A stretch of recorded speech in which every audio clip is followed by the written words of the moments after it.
So the gospel of the kingdom, the good news of the kingdom.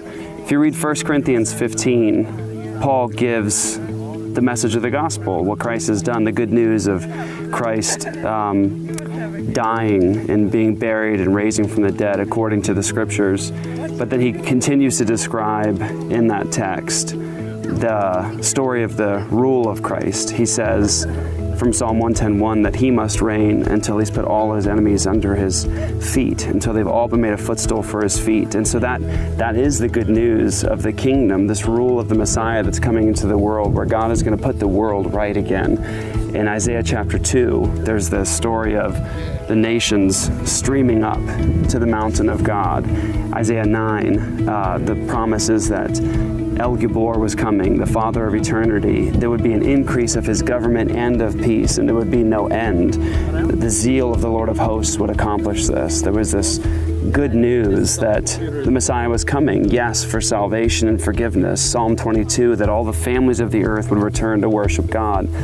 But the good news was that he was going to come to rule on the throne of David, that he was going to come to fulfill that promise to Abraham, that Abraham would have descendants as numerous as the stars, that the whole world belongs to this Messiah, that he would come to do what Adam failed to do, what Israel failed to do, to bring this salvation, redemption, reconciliation, and peace with God to the ends of the earth. I mean, just think for a moment about Daniel chapter 7, verses 13 through 14. Daniel gets this vision, and he sees in the night visions one like a son of man.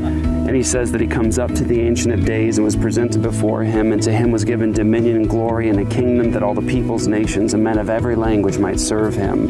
His dominion is an everlasting dominion which will not pass away, and his kingdom is one which will never be destroyed. And so when Jesus comes in Matthew chapter 4, it says that he comes proclaiming the good news of the kingdom. And it's really amazing if you think about the Great Commission passage. Matthew 28:18 through 20, Jesus says that all authority in heaven and on earth has been given to him. And he says, go therefore and make disciples of all the nations, baptizing them in the name of the Father and the Son and the Holy Spirit, teaching them to observe all that I have commanded you. And he says, lo, I'm with you always, even to the end of the age. And so really the good news of the kingdom isn't just that people go to heaven one day, but it ultimately is good news that God has come to rule in this world, to bring about redemption and salvation, to put the world right again.